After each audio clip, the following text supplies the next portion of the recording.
সমস্ত প্রশংসা সে মহান রব্বুল আলামিনের, যে মহান রব্বুল আলামিন আপনাদেরকে এবং আমাকে সুস্থ রেখে সপ্তাহের শ্রেষ্ঠ দিন জুমার দিন, জুমার প্রথম ভাগে মসজিদে আসার তৌফিক দিয়েছেন। এজন্য আমরা শুকরিয়া আদায় করি, বলি আলহামদুলিল্লাহ। আরো শুকরিয়া আদায় করি আমরা এজন্য যে আল্লাহ রাব্বুল আলামিন আমাদেরকে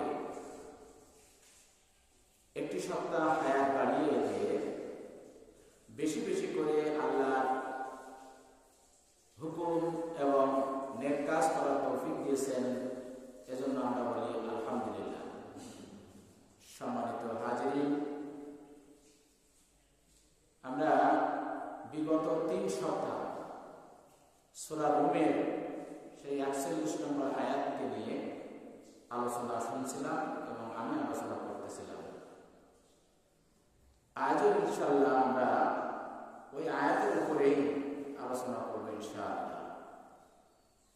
তো আলোচনা করতেছিলাম যে তিরমিজি শরীফের একটা হাদিস, যে হাদিসে নবী করিম সাল্লাল্লাহু আলাইহি ওয়াসাল্লাম বলেন যে পৃথিবীতে আযাব এবং গজব আসার কারণ এই যে একের পর এক পৃথিবীতে আযাব আসতেছে। এই দেখেন, এই যে ডেঙ্গু, চারিদিকে কিন্তু ডেঙ্গুর প্রকোপ আছে। এর মধ্যে গতকালকে পেপারে দেখলাম ঢাকায় আবার জিকা ভাইরাস, এটা 8 জনের শনাক্ত হয়েছে। মানে ডেঙ্গু এখনো কিন্তু দূর হয় নাই পুরোপুরি। আবার নতুন করে আরেকটা ভাইরাস, জিকা ভাইরাস, নাম দিয়েছে জিকা ভাইরাস। এই ভাইরাসে আবার ঢাকায়, এটা অনলি ফর ঢাকায় 8 জন শনাক্ত হয়েছে। এরপর দেখেন গত বুধবার পেপারে দেখলাম যে ইন্দোনেশিয়ায় বন্যা এবং ভূমিধসে 30 জন নিহত হয়েছে। তারপর ব্রিটেনে ঝড়ে 5 জন নিহত হয়েছে। অর্থাৎ পৃথিবীতে আযাব এবং গজব লেগেই গেছে। আর এটা হচ্ছে আমাদের হাতের কামাই, যেটা সূরা রুমের 41 নম্বর আয়াতে আল্লাহ বলেছেন যে পৃথিবীতে যে আযাব এবং গজব, এগুলো হচ্ছে মানুষের হাতের কামাই।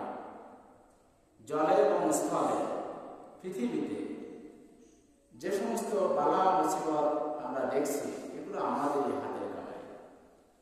সেই ধারাবাহিকতায় আমাদের আজকে হচ্ছে আলোচনার প্রথম পয়েন্ট হচ্ছে যে গায়িকা ও বাদ্যযন্ত্রের প্রচলন অধিক হয়। এটাও একটা পৃথিবীতে আযাব গজব আসার কারণ। বর্তমানে দেখেন, আমাদের এখানকার কথাই বলি, দেখেন আজান হয়ে গেছে। আজান হওয়ার পরে এখন দেখেন 50 বাজে, 12:50। এখন লোকজনের সমাগম কিন্তু খুব একটা না। কিন্তু আজকে যদি এখানে কোনো গায়ক বা গায়িকা আসতো, আমরা কিন্তু লোকজন জায়গা দিতে পারতাম না। আমরা লোকজনের জায়গা দিতে পারতাম না। তো এই যে গায়িকা এবং গায়ক এবং বাদ্যযন্ত্র, এর প্রচলন এত পরিমাণে এখন বেড়েছে। দেখেন প্রত্যেকটা মানুষের হাতে হাতে কিন্তু এখন মোবাইল, এবং গান, নাটক, সিনেমা, এগুলো কিন্তু চলতেই থাকে।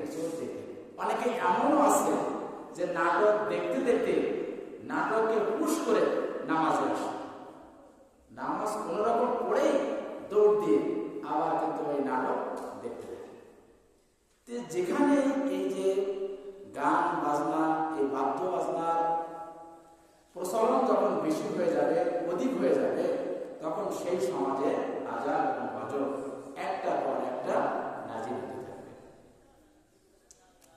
এরপরে দেখেন পরবর্তী পয়েন্ট হচ্ছে যে পূর্ববর্তী লোকদের বদনাম করা। আমাদের ইতিপূর্বে যে সমস্ত লোকজন চলে গেছে, আমরা সেই সমস্ত লোকজনকে আমরা বদনাম করি, সেই সমস্ত লোকের নামে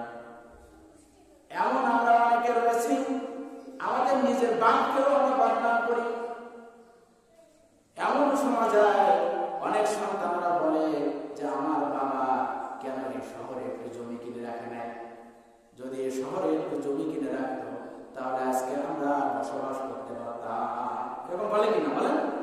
বলে কিনা?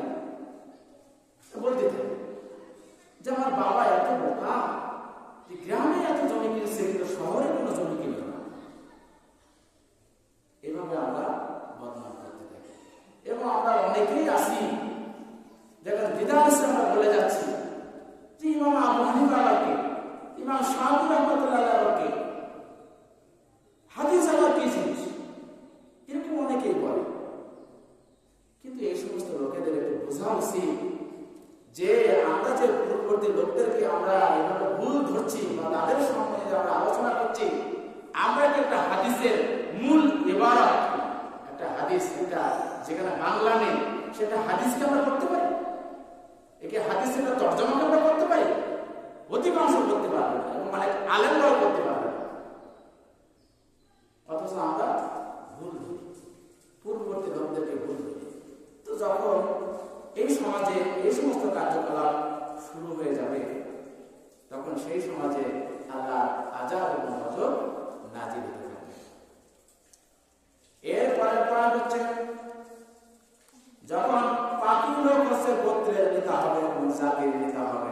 পাপী লোকরা যারা কিছুদিন আগেও মুরগি চুরি করতো, কিছুদিন আগেও যারা রিলিফের মাল চুরি করেছে, এমন লোকজন যখন জাতির নেতা হয়ে যাবে, এমন লোকজন যখন গোত্রের নেতা হয়ে যাবে, তখন সেই সমাজে আল্লাহর আযাব এবং গজব একের পর এক আসতে থাকবে। কেমন আসতে থাকবে? বলেছিলাম তসবিহ যখন ছিঁড়ে যাবে তার দানাগুলি যেরকম একের পর এক নিচে পড়তে থাকে, ঠিক তেমনি একের পর এক এই পৃথিবীতে আযাব এবং গজব আসতে থাকবে। আসতেছে আসতেছে কিনা দেখেন, ডেঙ্গু এখন যে পাইনি, আবার জিকা ভাইরাস চলে আসছে, অলরেডি 8 জন শনাক্ত হয়ে গেছে ঢাকায়। গতকালকে দেখলাম নতুন করে আবার একটা ভাইরাস চলে আসছে। তো এই যে নেতা বানাতে হবে, আমি গত সপ্তাহে বলছিলাম যে নেতা কারা হবে, আমি কাদেরকে নেতা বানাবো, কাদেরকে আমি দায়িত্বশীল করবো, মসজিদের নেতৃত্ব কারা দিবে, এটা বিস্তারিত গত সপ্তাহে আমরা আলোচনা করেছিলাম। তো যে সমাজে এই পাপী লোকেরা গোত্রের নেতা হবে এবং জাতীয় নেতা হবে, সেই সমাজে আল্লাহ আযাব এবং গজব একের পর এক আসতে থাকবে। এর পরের পয়েন্ট হচ্ছে যে ক্ষতির ভয়ে কোনো লোককে আমরা সম্মান যদি করি, আপনার বাড়ির পাশে বা আপনার মহল্লায় এমন লোক রয়েছে, যদি আপনি তাকে সম্মান না করেন তাহলে আপনার বাড়ি থেকে তুলে নিয়ে যেতে পারে, অথবা আপনার বাড়িতে ইট পড়তে পারে, অথবা আপনার মেয়েটি রাস্তা দিয়ে হয়তো কলেজে যেতে পারবে না, ভার্সিটিতে যেতে পারবে না। এইরকম যখন আমরা ভয় পাবো, ক্ষতির ভয় যখন আমরা লোকজনকে ভয় পাবো, তখনই আমাদের উপরে আল্লাহ আযাব এবং গজব নাযিল হতে থাকবে একের পর এক। আমরা হচ্ছি কিনা, আমরা ক্ষতির ভয় লোককে আমরা সম্মান করি কিনা, যে এই লোককে যদি আমি সালাম না দেই তো পরের দিন আমি এই কৃষ্ণনগর বাজারে আমার দোকান আর থাকবে না, আমি এখানে ব্যবসা করতে পারবো না। এই ক্ষতির ভয়ে আমরা লোকজনদেরকে আমরা সম্মান করছি, মর্যাদা দিচ্ছি, তাদেরকে আমরা সালাম দিচ্ছি। তো এরকম যখন আমরা ক্ষতির ভয়ে, যে সে আমাকে ক্ষতি করবে, এই ভয়ে যখন আমরা লোকজনকে সম্মান করব, ঠিক তখনই সেই সমাজে, সেই দেশে, সেই নগরীতে আল্লাহর আযাব এবং গজব একের পর এক আসতে থাকবে। এরপরে পয়েন্ট হচ্ছে যখন পাপের সীমা ছাড়িয়ে যাবে, মানুষ যখন পাপ করতে করতে করতে করতে যখন পাপের সীমাটা ছাড়িয়ে যাবে, এই পাপের সীমা যখন অতিক্রম করবে, তখন সেই সমাজে আল্লাহর আযাব এবং গজব নাযিল হতে থাকবে। আল্লাহ রাব্বুল আলামিন সূরা তাহা 24 নম্বর আয়াতে আল্লাহ বলেন, ইজহাবু ইলা ফিরআউনা ইন্নাহু তাগা। আল্লাহ বলেন মুসা আলাইহিস সালামকে বললেন, মুসা ইজহাব, তুমি চলে যাও, ইলা ফিরআউন, তুমি ফিরআউনের কাছে চলে যাও, সে নিজেকে খোদাই দাবি করছে, তার পাপের সীমা বেড়ে গেছে, তুমি চলে যাও, ইন্নাহু তাগা, নিশ্চয় সে সীমা লঙ্ঘন করেছে, সীমা লঙ্ঘন করেছে। এজন্য আল্লাহ রাব্বুল আলামিন মুসা আলাইহিস সালামকে ফিরআউনের দরবারে দাওয়াত দিতে বললেন, যাও ফিরআউনকে দাওয়াত দাও। বাইহাকী শরীফের এবং ইবনে মাজাহ শরীফের 1019 নম্বর হাদিসে হযরত আব্দুল্লাহ ইবনে উমর রাদিয়াল্লাহু তাআলা হতে বর্ণিত, তিনি বলেন যে নবী সাল্লাল্লাহু আলাইহি সাল্লাম একবার মুহাজিরদের উদ্দেশ্যে বলেন যে 5টি মন্দ কাজ যখন আমাদের মধ্যে বাসা বাঁধবে তখন আমরা আল্লাহর কাছে যেন আমরা আশ্রয় প্রার্থনা করি। মুহাজির হচ্ছে যে যারা নবী করিম সাল্লাল্লাহু আলাইহি সাল্লামের সঙ্গে হিজরত করে মদিনায় গিয়েছিলেন তাদেরকে বলা হয় মুহাজির। এই মুহাজিরদেরকে উদ্দেশ্য করে নবী করিম সাল্লাল্লাহু আলাইহি সাল্লাম বলেন যে 5টি মন্দ কাজ, 5টি স্বভাব যখন আমাদের মধ্যে এটা চলে আসবে তখন আমাদেরকে আল্লাহর কাছে আশ্রয় চাইতে হবে, আল্লাহর কাছে আমাদের প্রার্থনা করতে হবে। এর মধ্যে 1 নম্বর আছে যখন ব্যভিচার ছড়িয়ে পড়বে, জিনা ব্যভিচার যখন ছড়িয়ে পড়বে তখন সেই সমাজে নতুন নতুন রোগ আসবে, নতুন নতুন বালা মুসিবত আসবে, যে সমস্ত বালা মুসিবত আগে মানুষ কোনোদিন শুনেও নাই, চোখেও দেখে নাই, এরকম বালা এবং মুসিবত সেই সমাজে আসতে থাকবে। বুখারী শরীফের 6652 নম্বর হাদিসে ইবনে আব্বাস রাদিয়াল্লাহু তাআলা হতে বর্ণিত, তিনি বলেন ব্যভিচার নামক এই যে মন্দ কাজটা এর সম্মুখীন আমাদের সবাইকে হতে হবে, আপনাকেও হতে হবে, আমাকেও হতে হবে, সবাইকে হতে হবে।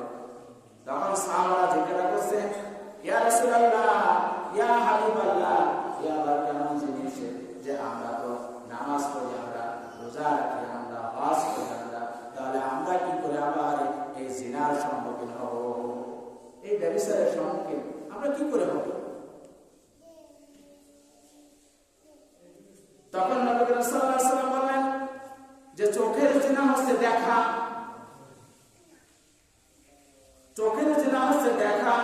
আমি যখন আমার চোখ দিয়ে যখন খারাপ কিছু দেখবো, অশ্লীল কিছু আমি দেখবো, খারাপ কিছু যখন আমি দেখবো তখন এটা হবে আমার চোখের জিনা। ধরুন আপনি রাস্তা দিয়ে হেঁটে যাচ্ছেন, এমন সময় একটা মহিলা আপনার সামনে চলে আসলো, নবী করিম সাল্লাল্লাহু আলাইহি ওয়াসাল্লাম আলীকে বলছে, ও আলী, হঠাৎ করে যখন কোনো মহিলার দিকে তোমার চোখ চলে যাবে, ওই একবার দেখা তোমার জন্য কোনো পাপ নয়, কিন্তু তুমি যদি একবার দেখার নাম করে যদি বারবার যদি তাকাতে থাকো, ওই তাকানোটা তোমার জন্য হবে চোখের জিনা। কি পর্দা কি শুধু মহিলাদের জন্য না, পর্দা পুরুষদের জন্য, পর্দা আপনার জন্য, পর্দা আমার জন্য। নবী করিম সাল্লাল্লাহু আলাইহি ওয়াসাল্লাম বলেন একটা কালো মেয়েও যদি রাস্তা দিয়ে বোরকা ছাড়া চলে আর সেটা যদি আপনার আমার চোখের সামনে এসে যায়, তাহলে শয়তান এমন ভাবে আপনার আমার সামনে মোহনী করে তুলবে যে আপনার এবং আমাকে তার দিকে তাকাতে, বারবার তাকাতে ইচ্ছা করবে। নাউযুবিল্লাহ, আল্লাহ তাআলা আমাদেরকে হেফাজত করুন। আল্লাহ রাব্বুল আলামিন সূরা নূরের 30 নম্বর আয়াতে বলেন, ওয়াকুল লিল মুমিনিনা ইয়াগুদ্দু মিন আবসারিহিম। আল্লাহ রাব্বুল আলামিন বলেন, ও মুমিনরা, ও তোমরা যারা ঈমান এনেছো, ইয়াগুদ্দু, তোমরা অবনত করো, তোমরা নিচে রাখো, মিন আবসারিহিম, তোমাদের দৃষ্টি শক্তিকে। এখন যদি আপনি এবং আমি রাস্তা দিয়ে চলার সময় যদি বারবার কোনো মহিলার দিকে তাকাতে থাকি, তাহলে আপনার এবং আমার চোখের জিনা হবে। কোথায় দলিল? কোথায়? বুখারী শরীফে কত নম্বর হাদিস? 6612 নম্বর হাদিস, এটা দলিল। এরপরে দেখেন মুখের যে করে হচ্ছে? মুখের জেনা হচ্ছে যে হঠাৎ করে আপনার কাছে রং নাম্বারে একটা নারীর ফোন চলে আসলো, বা একটা নারীর ফোনে একটা পুরুষের নাম্বারে ফোন চলে আসলো, রং নাম্বার। এখানে হুকুম হচ্ছে যদি কোনো মহিলার কাছে রং নাম্বারে কোনো ফোন আসে, তাহলে ওই মহিলার উচিত হচ্ছে সে এমন ভাবে কথা বলবে, সে ঝাঁঝরাইয়া ঝাঁঝরাইয়া কথা বলবে, কোনো মিষ্টি মধুর সুরে সে কথা বলবে না। আমার ফোন আমি বাসায় রেখে গেলাম, নামাজ পড়তে গেলাম, কেউ ফোন দিল, আমার স্ত্রী ধরল, সে কথা বলবে কিভাবে? ঝাঁঝরাইয়া কথা বলবে। রং নাম্বারে সেই ফোনে কথা বলবে ঝাঁঝরাইয়া। আপনার স্ত্রীর নাম্বারে কোন পুরুষের ফোন আসলো, কোন মহিলার ফোন আসলো বা পুরুষের ফোন আসলো, তো যখন পুরুষ ধরবে, নারী ফোন করবে, তখন ঝাঁঝরায় কথা বলতে হবে। স্ত্রীর ফোনে যদি পুরুষে ফোন করে, তাও ঝাঁঝরায় কথা বলতে হবে। নরম সুরে বা কোনো অভিনয় করে, কোনো মিষ্টি মধুর সুরে রং নাম্বারের ফোনে কথা বলা যাবে না, যাবে না। এখন আপনি রং নাম্বারে মিষ্টি করে কথা বলছেন, ওই মহিলা আবার পরের দিন আবার আপনাকে ফোন দিছে, আবার আপনার ভালো লেগে গেছে। এরকম করে করতে করতে করতে করতে আপনি তার সাথে কথা বলতে বলতে বলতে বলতে এমন আপনার খাতির হয়ে গেল। খাতির হয়ে যাওয়ার পরে আপনি এই মুখের যে কথাগুলো বলবেন, এটা হচ্ছে আপনার মুখের জেনা। এরপরে আপনি কানের যেটা শুনবেন, সেটা হচ্ছে আপনার কানের জেনা। এরপরে দেখেন আপনি কল্পনা করতেছেন মনে মনে যে না জানি এই মহিলাটা দেখতে কত সুন্দর, তার চেহারাটা কত সুন্দর। এবার আপনাকে দেখার ইচ্ছা যখন মনের ভিতরে জাগ্রত হয়ে যাবে, তখন সেইটা হচ্ছে আপনার মনের জেনা। আমি কি বুঝাতে পারতেছি? এরপরে দেখেন আপনার মনের জেনাও হয়ে গেল, কানের জেনাও হয়ে গেল, চোখের জেনাও হয়ে গেল। এবার আপনি তার সাথে সাক্ষাৎ করার জন্য ব্যবস্থা করলেন যে আমরা কি এবার এক জায়গায় সাক্ষাৎ করতে পারি কিনা, আমরা এক জায়গায় একটু দেখা করতে পারি কিনা। ওই মহিলা রাজি হয়ে গেল, বা মহিলা কোনো পুরুষকে বললে পুরুষ রাজি হয়ে গেল। এবার যখন সাক্ষাৎ করতে যাচ্ছেন, মনে করেন আপনি খুলনা ভার্সিটিতে সাক্ষাৎ করবেন। এই যখন আপনি সাক্ষাৎ করার উদ্দেশ্যে খুলনা ভার্সিটিতে রওনা দিয়েছেন, যতক্ষণ পর্যন্ত আপনি হাঁটতে হাঁটতে হাঁটতে হাঁটতে যাবেন, ওই ততক্ষণ পর্যন্ত আপনার পায়ে জেনা হবে। পায়ে জেনা। এখন পুরুষ মেয়ের সাথে দেখা করতে চান, আর মেয়ে পুরুষের সাথে দেখা করতে চান, উভয়ের কিন্তু পায়ের জেনা লিপিবদ্ধ হয়ে গেল। এবার ধরেন আপনি দেখা করতে গেছেন, বা একটা রেস্টুরেন্টে আপনি বসে গেছেন, ওই পুরুষ বা ওই মহিলা এমন কোন সেন্ট মেখে আসছে যে সেন্ট বা ওই সুগন্ধি আপনার নাকে চলে আসতেছে। এবার ওইটা হচ্ছে আপনার নাকের জেনা।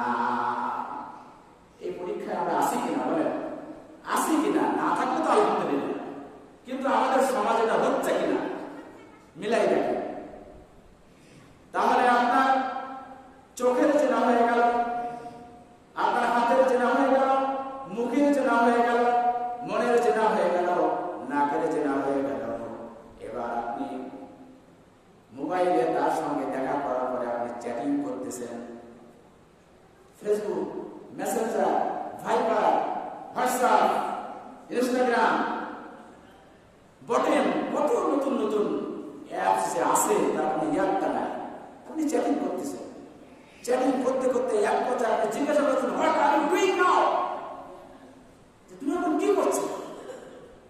এরকম আপনি শুনছেন, আপনার ভালো লাগছে, তার ভালো লাগছে। এই যে ভালো লাগা লাগে, এই যে হাতে চ্যাটিং করছেন, এটা হচ্ছে আপনার হাতের জেনা।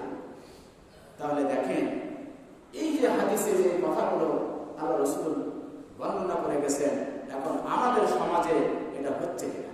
যদি না হয় তাহলে আলহামদুলিল্লাহ, আর যদি হয় তাহলে মনে করেন যে আমরা সবাই আমরা এই পাপের ভিতরে আমরা লিপিবদ্ধ রয়েছে। অথচ কোরআনে বলা আছে যে না তাকরা জিনা, যে তোমরা জিনার নিকটবর্তী যেও না। জিনা কি শুধু শারীরিক সম্পর্ক করে জিনা হবে? না, জিনার আগে যে কাজগুলো রয়েছে, জিনার আগে যে কার্যক্রমগুলো রয়েছে, এই কার্যক্রমগুলো করলেও সেগুলো জিনা নামে, জিনার খাতায়, সেগুলো ব্যবসায়ের খাতায় সেগুলো লিপিবদ্ধ হয়ে যাবে। এখন যে সমাজে এরকম ক্যান্সার হচ্ছে, এই জিনা হচ্ছে, সেই সমাজে আল্লাহ আযাব এবং গজব একের পর এক আসতে থাকবে। নাউজুবিল্লাহ। এরপরে দেখেন মাপে কম দেওয়া।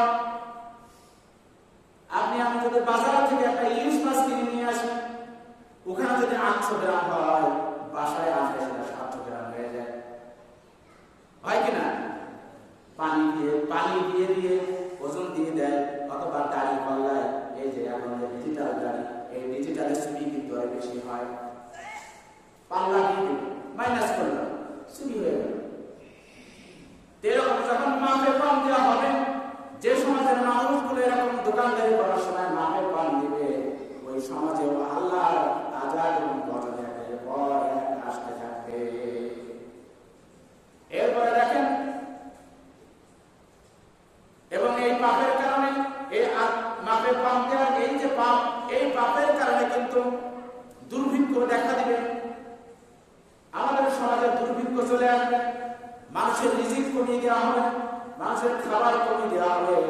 দেখেন আমরা আজকাল 500 টাকা নিয়েও বাজারে গেলে এমন ভাবে বাজার নিয়ে আসি যে বাজারের তলাও করে না। এরপরে দেখেন, যদি যাকাত দেওয়া না হয়, যাকাত যদি কেউ না দেয়, যাকাত দেওয়া যদি বন্ধ করে দেয়, যাকাতকে যদি জরিমানা মনে করে, তাহলে সেই সমাজে আল্লাহ বৃষ্টি বর্ষণ বন্ধ করে দেয়, বর্ষা। হাদিসের ভিতরে আসছে, যদি ওই জাতির ভিতরে, ওই গোত্রের ভিতরে যদি পশু পাখি না থাকতো, তাহলে আল্লাহ রাব্বুল আলামিন কোন দিনও ওই সমাজে আর বৃষ্টি দিতেন না। এরপরে আল্লাহ রাব্বুল আলামিন পরের পয়েন্ট এখানে হাদিসের ভিতরে আসছে যে আল্লাহ এবং রাসূলের সঙ্গে যখন বিশ্বাসঘাতকতা করা হয়, আমাদের যখন আল্লাহ রাব্বুল আলামিন সৃষ্টি করেছিলেন, সৃষ্টি করার পরে আল্লাহ রাব্বুল আলামিন বলেছিলেন যে আলাস্তু বিরাব্বিকুম, আমি কি তোমাদের প্রভু? আমরা বলেছিলাম বালা, হ্যাঁ। আমরা সবাই কিন্তু ওই রূহের জগতে আল্লাহকে স্বীকার করে আসছি, অথচ আমরা যখন এই দুনিয়াতে আসছি, তখন আমরা কিন্তু একজন সব বড় নেতা, বড় ক্ষমতা হয়, এরকম বলে, তুই আমার চিনিস?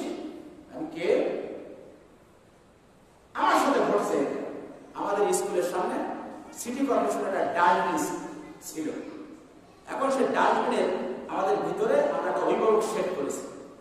এখন ডাস্টবিনটা সিটি কর্পোরেশনে আবেদন করে আমরা তুলে দিচ্ছি। তুলে দেওয়ার পরে ওখানে আমরা যারা বাসা বাড়ি থেকে ময়লা নিয়ে আসবে, সেই তিনটা নাম্বার আমরা ওখানে দিয়ে দিয়েছি, এবং ওই এলাকার প্রত্যেক বাড়িতে যে স্কুলের তরফ থেকে আমরা চিঠি দিয়ে এসেছি, তাও ময়লা। ওখানকার খতিব সাহেব মাওলানা মুফতি মাসুমুল্লাহ সাহেব, উনি মসজিদেও বলেছেন যে রাস্তার পর থেকে কষ্টদায়ক জিনিস সরিয়ে ফেলা আছে, যে ইমানের যে 70টা শাখা রয়েছে তার মধ্যে একটা শাখা, যে রাস্তার পর থেকে কষ্টদায়ক জিনিস সরিয়ে ফেলতে হবে। অথচ আমরা দেখেন রাস্তার পরে আমরা বন্ধ করে রাখি, বালি, রড, ইট, ময়লা আমরা ইচ্ছা মতো রাস্তার পরে ফেলছি। এবার আমি এই যে বিগত কয়েকদিন ফজরের নামাজ মসজিদে পড়ে ওইভাবে চলে যাই, যে আমি দেখবো যে আসলে কারা ময়লা করে। কারণ আমি হচ্ছি স্কুলের পরিচ্ছন্নতা কমিটির সচিব, অথবা আমার উপরে একজন আছে, আমি দাঁড়ায় গেছি। এখন দেখি কি যে সিটি কর্পোরেশনের লোকজন এসে ময়লা আছে, ওর বিভিন্ন বাড়ি থেকে কালেক্ট করে ও ময়লা আছে। আমি বললাম যে আপনি এখানে ময়লা ফেললেন, আমরা তো সিটি কর্পোরেশনের অভিযোগ দিয়েছি, দেখেন এখান থেকে সরাই নিয়ে গেছে, আপনি ফেললেন, আপনি কে? আমি একটা সচেতন নাগরিক, আপনার এই ব্যাপারে মাথা ঘামানোর দরকার নাই। তখন আমি বললাম যে আমি হচ্ছে এই স্কুলের টিচার এবং এই পরিচ্ছন্নতা কমিটির আমি হচ্ছে একজন সচিব, এখানে ময়লা ফেলানো যাবে না। তখন বললাম আপনি আমাকে চেনেন? আপনার চেনার কি আছে, আপনি ময়লা ফেলবেন না। এখন তো মানে মূর্খ তো বোঝেন, তো মূর্খদের সাথে আসলে জ্ঞানী ব্যক্তিরা কিন্তু তর্ক বেশি যাবেন না, জড়াবেন না। তখন আমি দেখলাম যে এর সাথে বেশি তর্ক করা যাবে না, শেষে আমি হেরে যাবো, কারণ আমি শিক্ষক মানুষ। আমি বললাম আপনি এদিকে আসেন। আসার পরে আমাদের স্কুলের দারোয়ান আর একজন আয়াকে আমি ডাক দিলাম, ডাক দিয়ে বললাম কথা বলতে সঙ্গে। এবার যখন আমাদের দারোয়ান আর আয়া কথা বলা শুরু করছে, তখন ও নরম হয়ে গেছে। বলছে কার সাথে তর্ক করছো? তুমি চেনো কে?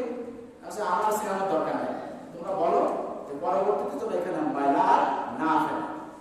তারপরের দিন আবার আসছে, তখন আমি প্রিন্সিপাল স্যার কমপ্লেন দিলাম, স্যার এখানে ময়লা আসলে ফেলে হচ্ছে সিটি কর্পোরেশনের। এবার সিটি কর্পোরেশনের সুপারভাইজারকে জানানো হলো ওই ওয়ার্ডে, উনি ব্যবস্থা নিচ্ছে, এসে বলছে এবার যদি দেখেন সাধারণত ছবি তুলে রাখবেন। এই পর্যন্ত আছে। তাহলে কি ক্ষমতা আমাদের দেখা এই দুনিয়াতে এসে দেখেন আমরা চেনো আমি কে? আমার ভাই সাবেক এমপি, বর্তমানে এমপিও বলে না, সাবেক এমপি, বর্তমানে ফেল করছে, তাও পরিচয় একটা যায়নি, সাবেক এমপি, আমি সাবেক এমপি ভাই। এইভাবে ক্ষমতা দেখানো যাবে না। আল্লাহ এবং রাসূলের সঙ্গে আমরা এই যে বিশ্বাসঘাতকতা করছি, এখন যে সমাজে এরকম বিশ্বাসঘাতকতা শুরু হয়ে যাবে, ওই সমাজে আল্লাহ আযাব এবং গজব নাজিল হতে থাকবে। এরপরে দেখেন, যে সমাজে কোরআনের শাসন থাকবে না, বিচার কার্য কোরআন দিয়ে চলবে না, কোরআনের কোন ফয়সালা করা হবে না, ওই সমাজেও আল্লাহর আযাব এবং গজব নাজিল হতে থাকবে।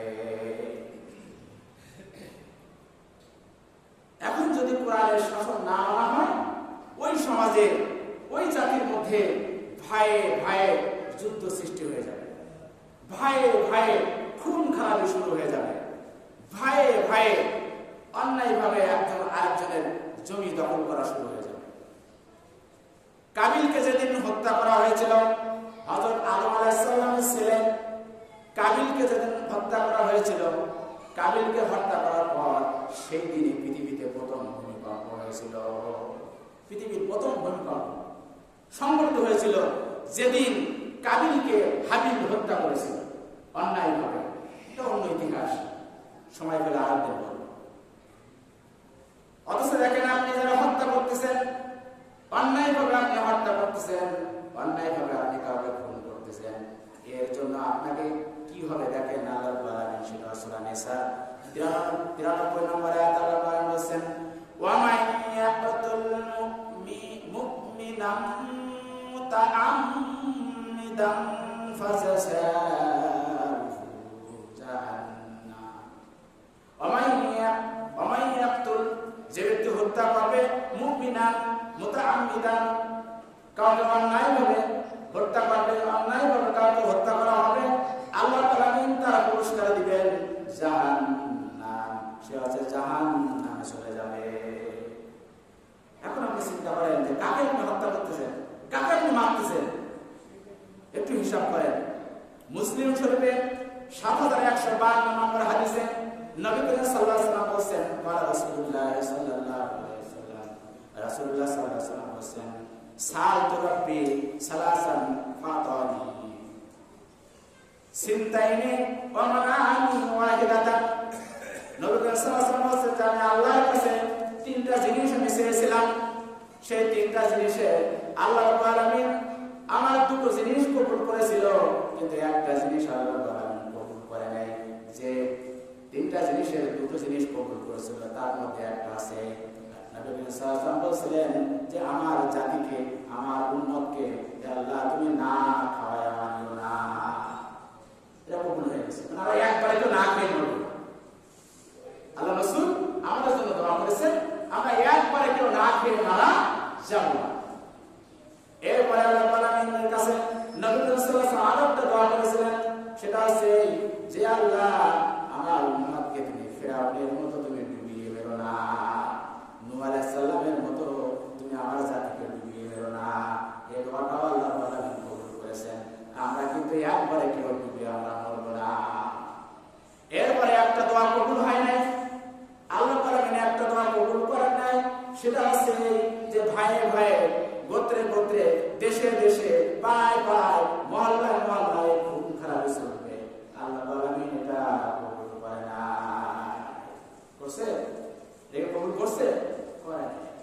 আমি কিন্তু পূর্বের এক সপ্তাহে আমি বলেছিলাম যে জুমার দিনের খুতবা মানে হচ্ছে বিগত এক সপ্তাহে কি ঘটেছে এবং আগামী এক সপ্তাহে কি নির্দেশনা হবে, এটাই হবে এই চেয়ার থেকে নির্দেশনা। এখন দেখেন বর্তমান এই সরকারের সবচেয়ে আলোচিত ঘটনা হচ্ছে ইসকন। সবচেয়ে আলোচিত ঘটনা আপনারা পেপারে দেখছেন। এখানে এই যে এটা হচ্ছে যে ইন্টারন্যাশনাল সোসাইটি ফর কৃষ্ণ কনসাইনেস, অর্থাৎ সনাতন বা হিন্দু ধর্মের একটা ধর্মীয় সংগঠন। এই সংগঠনের নেতা যে চিন্ময় সরকার, তাকে আটক করা হয়েছে। আটক করার পরে তার জামিন চাওয়া হয়েছে, জামিন দেওয়া হয়নি। সরকারি উকিল ছিলেন, এই যে যাকে মেরে ফেলেছেন ইনি সরকারি উকিল, ইনি হচ্ছেন প্রতিবাদ করেছেন। প্রতিবাদ করার পরে আদালত প্রাঙ্গণে তাকে কুপিয়ে কুপিয়ে মারা হয়েছে। এখন পেপার আপনারা পড়েন কেন, দেখেন তার একটা অন্তঃসত্ত্বা স্ত্রীও রয়েছে এবং একটা মেয়ে আছে, চট্টগ্রামে বাড়ি। তাহলে যে এই লোকটাকে আমরা অন্যায় ভাবে মেরে ফেললাম, যে বা যারা মারক না কেন, এর শাস্তি তো পেতেই হবে। এজন্য দেখেন এই বিশ্বে প্রায় 10টা দেশে কিন্তু ইসকন নিষিদ্ধ, এবং আমাদের দেশেও এই যে বৈষম্য বিরোধী ছাত্র আন্দোলনের যে আহ্বায়ক হাসনা, উনি কিন্তু এই সংগঠনটাকে নিষিদ্ধ করার জন্য দাবি তুলেছেন। আমাদের ইমানি দায়িত্ব, পবিত্র দায়িত্ব, এটার বিরুদ্ধে আমাদেরও রুখে দাঁড়ানো, যে এই সংগঠনকে নিষিদ্ধ করা হোক। সংযুক্ত আরব আমিরাত, রাশিয়া, চীন, সৌদি আরব, আফগানিস্তান, কাজাখস্তান, এরকম করে 10টা দেশ এদেরকে নিষিদ্ধ করে দিয়েছে। এবং এটা যখন এটা সৃষ্টি হয়েছিল 1966 সালের জুলাই মাসে নিউ ইয়র্কে সিরিল প্রভুপাদ এই ইসকনটা প্রতিষ্ঠা করেছিলেন। এর 7টি উদ্দেশ্য ছিল, 7টা লক্ষ্য উদ্দেশ্য ছিল। তা আমি সংক্ষেপে বলি, যদি সময় শেষ। প্রথম উদ্দেশ্য হচ্ছে যে মানব সমাজে সাম্য এবং শান্তি প্রতিষ্ঠা করা।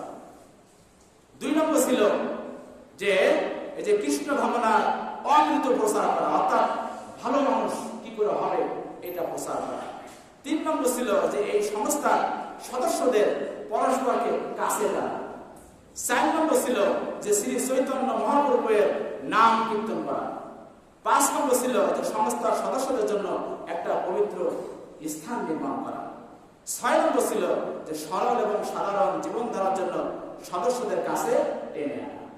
7 নম্বর ছিল যে উদ্দেশ্যগুলো সমাজে প্রচার করার জন্য পত্রিকা, গ্রন্থ এবং অন্যান্য লেখা প্রকাশ করে সেটা বিতরণ করা। দেখেন যে এটা সৃষ্টি করেছে, এই যে 7টা উদ্দেশ্য যে সৃষ্টি করেছে, এর কোনোটাই কি রয়েছে যে জঙ্গিভাবে কোনো কিছু প্রচার করতে হবে, জঙ্গি কোনো সংগঠন বানাতে হবে, কাউকে কুপিয়ে মারতে হবে, এরকম কোনো কথা এই দুইটার ভিতরে নাই। এই জন্য বৈষম্য বিরোধী যে ছাত্র আন্দোলন, যে সমস্ত ছাত্র আন্দোলনের ফসল হচ্ছে যে আমার মতো কাঠমৌলবীরাও এই চেয়ারে বসে হক কথা বলতে পারতেছে। আমরা কিন্তু এরকম হক কথা বলতে আগে পারতাম না। আমরা যে দলই করি না কেন, মসজিদে আসলে কিন্তু আমরা সব এক দল। দল হচ্ছে আল্লাহর কাছে দুটা, একটা হচ্ছে হিজবুল্লাহ, আর একটা হচ্ছে হিজবুল শায়াতিন। একটা হচ্ছে আল্লাহর দল, আর একটা হচ্ছে শয়তানের দল। দেখেন বাইরে আমরা অনেক রকম দল করি, আমরা কি মসজিদে এসে তারা কি আমরা ভিন্ন ভিন্ন কাতার করি নাকি একই কাতারে থাকি? আমরা কিন্তু একই কাতারে থাকি। এজন্য আল্লাহ বলেন, উদখুলু ফিস সিলমি কাফা, তোমরা ইসলামের পুরোপুরি ঢুকে যাও, ইসলামে তোমরা সঠিকভাবে ঢুকে যাও। তোমাদের দল হবে মাত্র একটা, সেটা কি? সেটাই হচ্ছে আল্লাহর দল। এখন আমরা আমাদের যে জায়গায় আসি না কেন, সেই জায়গা থেকে আমরাও প্রতিবাদ করব যে এই সংগঠনকে আমাদের দেশেও এটা নিষিদ্ধ করা হোক। এই বলে আমি আমার সংক্ষিপ্ত বক্তব্য এখানে শেষ করছি। আসসালামু আলাইকুম ওয়া রাহমাতুল্লাহ।